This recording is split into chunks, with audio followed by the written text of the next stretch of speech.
Bon, c'est parti pour cette nouvelle vidéo. Aujourd'hui, on a un invité un peu spécial, Rodolphe Stéphane. Bonjour tout le monde, ça me fait plaisir de vous retrouver. Merci, ça me fait plaisir surtout d'être là. Exactement, je vous raconterai un peu plus après notre rencontre avec Altaz. D'abord, on va voir qu'est-ce que c'est que les matières premières. Donc voilà, aujourd'hui, je vais tout simplement vous donner la définition de matières premières. Parce qu'il y en a qui traitent le pétrole et l'or, mais qui ne connaissent pas les matières premières. Et le pétrole et l'or, tout simplement, c'est les matières premières les plus tradées. Après, il y en a plein d'autres, mais on ne les touche pas forcément. Comme le jus non, le jus d'orange, c'est pas de matière première. Si. Ça c'est considéré comme une matière première. C'est deux là qu'on focalise nos analyses et notre trading. Voilà. Et c'est surtout ces deux là qui sont traités dans le monde de la finance sur les matières premières. Donc, une matière première, qu'est-ce que c'est? C'est une matière qui consiste à fabriquer un bien qui nécessite l'intervention de l'homme. C'est aussi une ressource naturelle. Exemple, pétrole, gaz, coton, caoutchouc, il y en a plein d'autres. Et aujourd'hui, donc, on va voir d'abord le pétrole. Donc le pétrole, il est dans la catégorie des hydrocarbures, c'est-à-dire que c'est disponible en quantité limitée. Il met plusieurs millions d'années à se former. C'est une matière première qui est en sous-sol. Il faut voilà. creuser, il faut forer, il faut faire un forage. Voilà. Aller la chercher en profondeur, vous ne la trouverez pas à la surface. Voilà. Donc c'est coûteux. Donc c'est coûteux, exactement. Donc c'est coûteux. Demande de grosses infrastructures pour aller le rechercher. Et aussi c'est disponible dans seulement quelques pays, c'est pas disponible partout. Par exemple en France, on n'a pas. Non. Voilà, c'est disponible par exemple au Venezuela, Arabie Saoudite, l'Iran, l'Irak, Iran, comme par hasard. C'est ce qui permet à ces pays-là, vu la rareté de la matière première, de générer des mannes financières importantes. De faire de l'argent aussi. Voilà, c'est pour ça. Et Dubaï d'ailleurs, ils n'ont rien à voir avec le pétrole. Non, mais bon, ils sont à proximité de. Voilà. Aussi, le pétrole, c'est une énergie fossile. Mais vu la consommation de l'homme et vu que c'est une énergie non renouvelable, c'est-à-dire que dans quelques années, ça va bientôt être épuisé, il n'y en aura plus.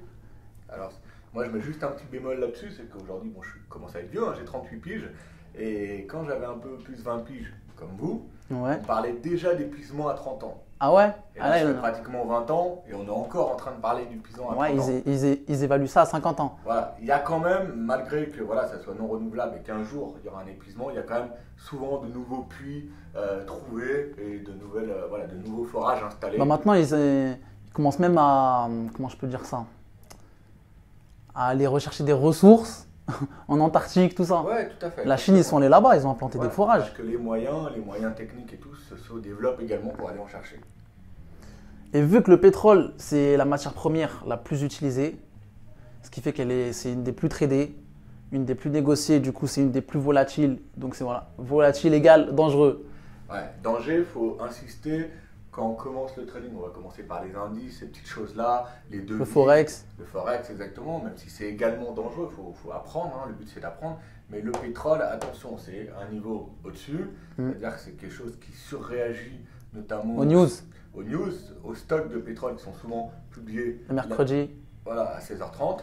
Et donc il y a une grosse volatilité, donc forcément vous allez vous faire piéger souvent. Voilà. Et aussi, autre chose à ne pas négliger, c'est la plupart des brokers, il y a ce qu'on appelle une échéance.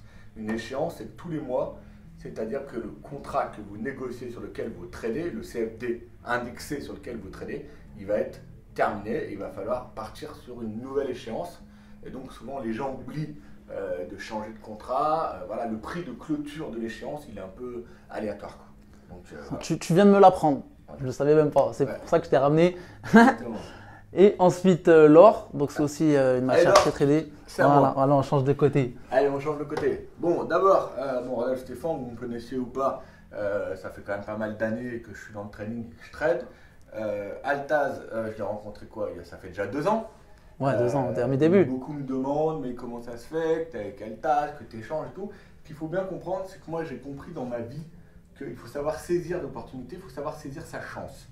Altaz, comme moi, comme tout le monde, on a des défauts, des qualités. Sauf que ce petit genou, quand je l'ai rencontré, il m'a posé des questions, il m'a posé les bonnes questions, il s'est intéressé, il m'a dit bon Rodolphe, comment je vais arriver à mon million? Non, attendez, je veux aller chercher le million, etc. Bref, peu importe, il m'a montré qu'il était motivé, qu'il voulait y arriver. Donc après, moi, j'ai aucun jugement à apporter, qu'il ait 20 ans, 25 ans, 30 ans, qu'il vienne de ci, de là ou pas là. Ça m'a fait plaisir d'échanger avec lui, de l'aider. Et si aujourd'hui il me demande un service, je serai le premier à lui rendre. Donc avant tout, avant de parler du gold, saisissez votre chance au lieu de toujours vous enfermer dans un monde de la critique où c'est pas possible ou quoi, saisissez-le. Bon, le gold, c'est quand même une matière première qu'on traite énormément. On vous en parle, et moi, sur les réseaux depuis pas mal de temps, depuis un an, c'est le retour en force du gold. Non. Et à mon avis, c'est pas terminé. Donc on va en parler ensuite. Tu penses? Non, c'est pas vrai, c'est pas terminé. Il a du mal à me tutoyer. Il m'a toujours vouvoyé. C'est moi Ouais, qui c'est demande vrai. de tutoyer. C'est un métal précieux. Il fait partie des métaux précieux, d'accord, avec l'argent par exemple également qu'on n'a pas parlé. Ce sont donc des métaux rares. Il a une multiple fonctionnalité. Ça, vous devez le savoir. Il peut être conducteur, inoxydable, maniable, etc. Par exemple, on peut faire toutes les formes qu'on veut avec l'or. Exactement. On peut même le fondre. Exact. Par exemple dans la bijouterie, pour les bijoux. Vous pouvez l'utiliser à plein d'essors. Dans l'électronique, Dans le l'électronique. médical, l'aérospatial, Voilà. plein de domaines. Plein de domaines. Après, c'est à la fois une valeur refuge, mais aussi, il ne faut pas oublier, bon ça je l'ai en tête, mais je m'en rappelle, j'en suis certain, vous pourrez le vérifier sur le net, il y a à peu près sur Terre l'équivalent d'un terrain de foot en carré, d'accord? Prenez un terrain de foot, vous faites un carré de la taille du terrain de foot avec la 3D d'or. Donc c'est quand même une matière première qui a un stock limité. Très C'est pour limité. ça qu'elle a un prix relativement élevé. Pourquoi elle est considérée comme une valeur refuge? Eh bien parce que ça reste quand même quelque chose de tangible, d'accord? Aujourd'hui, on parle aussi du Bitcoin en termes de valeur refuge, mais le Bitcoin, Tu penses que c'est une valeur refuge, le Bitcoin? non, pas pour l'instant, mais il y en a qui commencent à l'évoquer parce que c'est un peu une sorte d'alternative au système financier. Il y a certaines personnes qui commencent à avoir peur des banques, on ne sait pas trop ce qu'elles vont devenir, pas devenir. Et le Bitcoin, c'est un peu un moyen de sortir de ce système financier. Et à ce qui paraît, il y a une corrélation positive avec l'or. Exactement. C'est pas il paraît, c'est qu'on l'observe, d'accord? Il paraît, on peut faire plein de trucs, mais en tout cas, c'est clair que depuis un an et demi, une corrélation positive s'est créée entre les deux. Et dernièrement, même il n'y a pas loin, il y a quelques jours, quand il y a eu les événements entre l'Iran et les États-Unis, il est vrai que le Bitcoin et l'or étaient mis en avant comme les deux valeurs refuges et elles montaient en même temps avec une corrélation identique. Donc, au bout d'un moment, on la repère, la corrélation. En tout cas, ce qu'on revient, c'est que le gold, il y a un stock limité. Étant donné que les pays, les grosses puissances essayent d'en avoir le plus possible, que les banques centrales achètent également beaucoup d'or, forcément, vu que le stock est limité, au bout d'un moment, l'offre et la demande, comme dans tout le commerce, ils commencent à monter, d'accord? Beaucoup de demandes, pas beaucoup d'offres. Voilà, c'est pour ça. Du coup, il prend de la valeur. Valeur. Dans les années 2000, il est à 200 $. Il est passé de 200 $ à quand même. Aujourd'hui, il a 1600. Il a 1600. Entre-temps, il a fait un pic Ouais, à 1009 il a avant de redescendu. redescendre et de latéraliser. Il vous a mis également la plus grosse mine d'or qui est en Afrique du Sud. Mponeng, Voilà. donc c'est l'un des plus grands producteurs d'or. Et aussi, ce qu'il faut savoir, c'est qu'elle a 4 km de profondeur. Exactement. Pour prendre un exemple, le Burj Khalifa, il fait 828 mètres de haut. Voilà. C'est quand même quelque chose, 4 Ouais, km. c'est quand même quelque chose. Moi, ce que je voulais vous dire, bon, on va partir de ça. Je ne vais pas intervenir dans beaucoup de vidéos. Il me fait intervenir aujourd'hui, je le remercie. Mais moi, je vais pouvoir passer de ça. Donc, on a fait les matières premières, on a fait le tour, à un petit conseil que j'ai envie de vous donner, si je peux me permettre. Et on va prendre l'or comme exemple. Est-ce que tu as un stylo? Est-ce Yes. que doit fonctionner? Attends, je vais. On a fait le tour des matières premières. Donc, les matières premières, vous le verrez dans votre trading au fur et à mesure. On a parlé essentiellement des deux qui sont les plus tradés, les plus volatiles, et c'est où il y a le plus de volume. Hop, l'or. On va en prendre un autre. Et donc, l'or. Pourquoi je vous parle de l'or? Tout simplement parce que moi, si j'en reviens à mes débuts de trading, j'ai fait beaucoup de conneries, beaucoup d'erreurs, et j'aimerais vous donner un petit conseil. Avant tout, je sais que vous aimez trader dans tous les sens, je sais que vous avez peu de patience, je sais que le but c'est prendre des signaux, prendre des alertes. Ils sont pas etc. prêts émotionnellement, pas préparés Pas émotionnellement. prêt émotionnellement. Mais un conseil que j'ai à vous donner, c'est aller toujours sur un actif, que ce soit une matière première, un indice, une devise, là où il se passe quelque chose. Là où à un instant T, vous voyez qu'il se passe quelque chose. Là, vous êtes bien d'accord, pour la plupart qui ont suivi, en juin, il s'est passé quelque chose sur l'or. Qu'est-ce que ça veut dire qu'il se passe quelque chose? Ça veut dire que l'or, en juin, juillet, il s'est envolé. D'accord? Il est passé, 1002 on va dire grosso modo, allez, de 1002 à 1450. Voilà. Ça, c'est une première hausse. Cette hausse-là, c'est ce qu'on appelle, ça va parler un peu de termes techniques, mais c'est pas grave, c'est la tendance primaire. C'est la première tendance. C'est une tendance que souvent, ni vous ni moi, on va pouvoir trader. Parce C'est qu'on que les trouve- professionnels qui sont là-dedans. C'est les institutionnels, Voilà. c'est eux qui ont décidé de se placer sur un actif à un instant T. Sauf que ni Altaz, ni moi, ni Madame Irma, on n'est pas forcément au courant de ce que les institutionnels ont décidé, donc il est très difficile de rentrer là. Et le problème que vous avez, c'est souvent que quand vous avez repéré un fort premier mouvement, vous dites « Oh bah j'ai loupé le truc, je passe à autre chose Alors qu'en fait, ça, c'est un indice très intéressant parce que qu'est-ce qui va se passer après une tendance primaire? Il va se mettre en place ce qu'on appelle une latéralisation. C'est-à-dire qu'il va stagner. Il va stagner, il va latéraliser, il va évoluer toujours autour des mêmes prix pendant, là ça va durer 3-4 mois, parfois c'est 2-3 jours, ça dépend un peu de la volatilité et tout. Mais du coup en fait, quand vous avez repéré cette première tendance sur un actif, là on parle de l'or, mais ça peut être n'importe quoi, ça doit vous mettre une puce à l'oreille et vous dire ok, derrière, Rod et Tadio, ils m'ont dit qu'il allait y avoir une phase de stagnation, de latéralisation. Et en fait, cette phase, elle va vous permettre pendant tout ce temps-là de vous positionner. Sauf qu'après, je vous rappelle que le trading, c'est de la patience. Ouais. Sauf que là, ça va vous permettre de vous positionner sur le bas du range, le bas de la latéralisation. Et c'est là, ce qu'on va faire après, là, c'est la probabilité la plus forte en trading. Elle évolue autour de 80-85%. Quand vous avez une forte tendance primaire, derrière une stagnation, et vous avez une forte probabilité qui est une tendance secondaire, dans le sens C'est-à-dire que ça reparte. que ça reparte.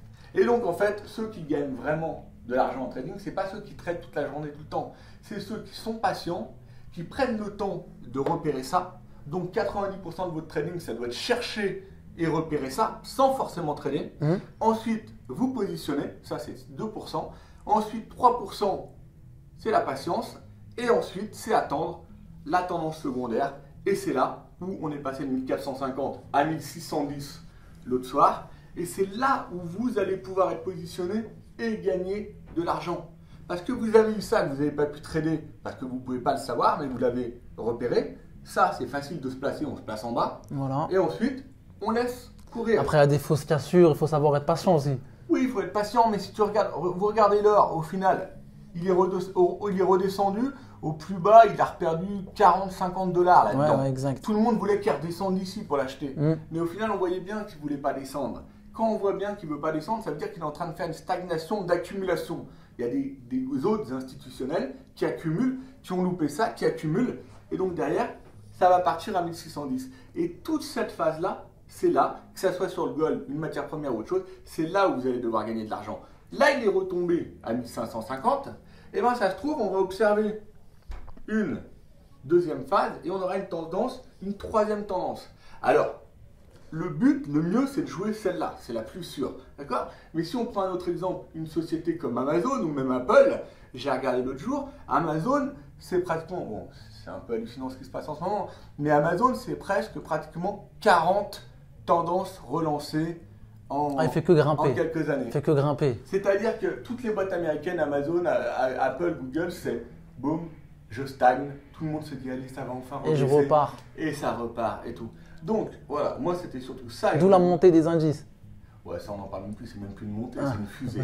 Parce que ça ne s'arrête jamais. Alors bien sûr, à un moment ça va s'arrêter, mais sans parler des indices, moi si j'avais à refaire et que je revenais 15 ans en arrière et je voulais gagner de l'argent et je voulais avoir une certaine sécurité, une probabilité de réussite importante, simplement y être serein surtout, parce que ce qui est important c'est serein, parce qu'au final c'est la psycho qui joue c'est tout. pas stressé. Voilà, et ben c'est je cherche un actif où il y a une forte tendance que j'ai loupé mais qui s'est déclenchée. Derrière, j'observe la stagnation, je me place et je prends l'argent là. Là je sors, je me casse et je cherche un autre actif où il y a ça qui se passe. Donc c'est principalement faire du swing. C'est du swing intraday, ça va dépendre. Parce que parfois, sur l'or, c'était une matière première, donc c'était plus du swing. Ouais. Mais parfois, sur une devise, où si vous descendez une unité de temps, vous allez observer la même chose sur du horaire ou du 4 heures. La faute à pas de chance en 2019, c'est que à part l'or, et à part les US, sur tout le reste, ça range. Que ce soit les devises, les machins, on s'ennuie un peu, ça range. Il faut vendre en bas, vendre en haut, acheter en bas. C'est pas là-dessus que vous allez gagner de l'argent. C'est sur des trucs comme ça. Donc voilà, moi je bouclerai ce chapitre sur l'or en disant on a eu ça, on a eu ça, on a eu ça, là on retombe, on est à 1550 et ça ne m'étonnerait pas que ça continue. Tu penses qu'il va stagner après qu'il va repartir? Oui, là il va repartir dans une phase de stagnation, peut-être encore 2-3 semaines, 1 mois, 2 mois, mais ça ne m'étonnerait pas que. Je vois pas comment il peut pas retourner chercher ses anciens plus hauts au moins. 1900. Ouais, à minima. 1900. À minima. Donc voilà pour ce petit chapitre, c'est ce que je voulais vous apporter sur l'or. C'est excellent, maintenant je pense sur cette tendance. Je pense qu'ils connaissent maintenant les matières premières. Maintenant je vais te laisser Bah, je vais te laisser quelques minutes pour tu peux expliquer ce que c'est que IVT. Alors, le but de votre formation, là, c'est de, bien évidemment, avec Altaz, de bien comprendre toutes vos bases. Et je pense qu'aujourd'hui, bah, je vais peut-être lui jeter des fleurs, mais il a quand même un niveau et acquis tellement de connaissances et d'expérience quand même. Ce qu'il va vous transmettre, c'est bien, ça va vous permettre de progresser, de commencer, d'apprendre, etc. Après, au bout d'un moment, c'est vrai que vous allez peut-être avoir envie de passer encore un cap supérieur, encore plus loin. Évoluer plus. Et lui, ce que j'ai toujours apprécié avec Altaz, c'est qu'il a l'humilité de se dire, moi je suis encore jeune, je vous donne tout ce que j'ai, mais j'apprends toujours, tous les jours. J'ai encore beaucoup à apprendre. Voilà, et c'est ça qui est top. Et donc, par exemple, cette formation se fait pour les débutants, pour ceux qui n'y connaissent rien. Exactement. Mais moi, je ne vais pas vous apprendre à analyser. Je ne vais pas vous apprendre à analyser un graphique pourtant, je pense qu'aujourd'hui, il y a suffisamment de connaissances pour le faire. Mais après, tous ces automatismes, tout ça, moi, c'est parce que je fais que ça depuis tant d'années que maintenant, c'est clair. Donc après, l'objectif, c'est dans un deuxième temps, quand vous aurez bien acquis toutes ces bases, bien travaillé sa formation, parce que je l'ai vu faire, il travaille vraiment de manière le plus qu'il peut pour vous aider et de la meilleure manière possible, ça sera éventuellement, on vous proposera de me rejoindre sur IVT, Interactive Trading, c'est mon école de formation, où là, on va passer un cap supérieur et on va vous apprendre, déjà je vais vous aider à chercher ces actifs-là, je vais vous aider à les repérer et je vais vous aider à comprendre et à apprendre à gagner de l'argent sur cette phase-là. Et c'est un professionnel, hein. C'est un professionnel, c'est pas un guignol de Snap. Alors voilà, guignol ou pas guignol, avant d'être professionnel, ce qui m'a rendu professionnel, c'est que j'ai vraiment passé des années à ça. Aujourd'hui, il le sait, je suis encore devant toute la journée, je passe ma vie dans les graphiques sur mes comptes. Et donc, il y a un moment où tout le monde dit « Ouais, mais si tu gagnes de l'argent en trading, pourquoi tu as besoin de faire ça ?» Simplement que la vie, pour moi, la vie, c'est un partage.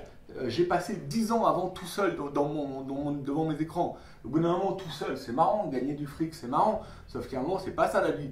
La vie, c'est rencontrer des jeunes comme ça qui sont pleins d'espoir, plein de volonté, c'est rencontrer des jeunes comme vous qui ont envie d'apprendre et les aider, partager avec eux. Voilà, donc c'est pour ça qu'on essaie de construire des projets qui vous permettent de faire un bond en avant. Et sincèrement, moi, il y a 15-20 ans, quand j'ai commencé, j'avais pu trouver des formations online, des personnes prêtes à m'aider en online, je l'aurais fait avec grand plaisir. Alors du coup, à la place, j'étais dans mon coin avec mes bouquins, mes graphes, et j'ai charbonné comme un petit mineur. Tu as un diplôme dans ça, non? Tu as un diplôme dans la bourse? Alors, moi, j'ai fait prépa HEC, j'ai fait une école de commerce, etc. Après, bien évidemment, je suis passé par une banque où je ne suis pas resté très longtemps dans le trading. Après, j'ai surtout fait également de l'audit bancaire dans des gros cabinets d'audit. C'est-à-dire? Alors, les cabinets d'audit, c'est des cabinets qui vont dans les sociétés pour auditer leurs comptes et certifier leurs comptes. Sauf que moi, c'était spécialisé en banque sur l'activité marché des banques. Donc, sur l'activité trading des banques. Ensuite, j'ai monté un fonds d'investissement, un premier fonds d'investissement, d'accord. Après, pour des raisons personnelles, de santé. Tu veux dire quoi par fonds d'investissement? Fonds d'investissement, c'est simple, c'est-à-dire que j'avais un véhicule d'investissement en Suisse où les personnes pouvaient déposer de l'argent et moi, je m'occupais de la gestion. Tu t'occupais de leurs capitaux. Voilà, de leurs capitaux, d'accord. Après, pour des problèmes personnels de santé et tout, j'ai dû faire une pause là-dedans. En même temps, j'ai monté IVT, l'école de formation, et aujourd'hui, j'ai toujours un véhicule d'investissement, mais ce coup-ci, désormais, il est au Luxembourg. J'en parle pas parce que j'ai des clients historiques, et puis parce que peut-être qu'aujourd'hui, je suis arrivé à un stade où gérer mes fonds à moi, ça me suffit. Et voilà, gérer les gens, c'est bien, mais tu as toujours quelqu'un qui t'appelle, tu n'as peut-être plus envie de faire ça. Mais en tout cas, j'ai toujours un pied dans la gestion, mais aujourd'hui, je gère surtout mes fonds personnels et ça me fait plaisir d'aider des jeunes à comprendre et à évoluer dans ce milieu. Attention, je me permets simplement de dire, il a dû vous le répéter, c'est pas un milieu facile. C'est loin d'être facile. Une discipline facile, c'est une discipline qui demande un vrai boulot, un vrai travail, de la vraie patience et de la vraie persévérance. Surtout de la psychologie, c'est pas que des graphiques. Et surtout de la psycho, exactement. Voilà, donc après on vous fera une formation psycho. Voilà, donc en gros moi, la formation que je propose c'est vraiment pour les débutants, pour ceux qui n'y connaissent absolument rien. Mais si vous voulez en savoir plus, vous pouvez rejoindre Rodolphe. Voilà, c'est un vrai professionnel, il va vous apprendre à analyser, il va vous apprendre vraiment comment lire des graphiques, tout ça. Et là c'est le seul moyen en fait de passer un vrai cap, surtout dans ce domaine. Un vrai cap et surtout vous serez en live avec moi tous les jours. Parce que honnêtement, pour vraiment apprendre après à trader, il faut être en live avec quelqu'un qui trade. Ouais, Voilà. c'est pas t'envoies des PDF et après Ouais, c'est pas comme voilà. ça. La théorie, c'est top. Elle est importante, la théorie. Il faut la voir, il faut la comprendre. Mais il y a un moment, je peux t'expliquer à faire du vélo. Quand tu es petit, je peux te dire, il faut faire ça avec les pédales, avec tes jambes. Au départ, je te mets sur le vélo, tu as beau avoir compris qu'il fallait faire ça, je te retrouve par terre. Ouais, C'est pareil en bourse, il faut beaucoup de pratique. Voilà. Comme dans tout sport, comme dans toute discipline, comme apprendre le piano, voilà, on va te montrer les mouvements, mais tu sauras jouer du piano qu'au bout de 10 ans. Donc, avant de savoir trader, avant de faire quelque chose du trading, il y a le temps, mais vous avez la chance, peut-être, d'être avec une personne qui est motivée et qui vous met sur la bonne voie. Et moi, j'essaierai de vous apporter un plus et encore un cap supplémentaire. Donc voilà, c'est que du bénéf. Que du bénéf, et heureux d'avoir échangé avec vous, Voilà. et merci pour ton invitation. Merci d'être venu. Et voilà, et surtout, on se retrouve bientôt. Très très bientôt. Ciao!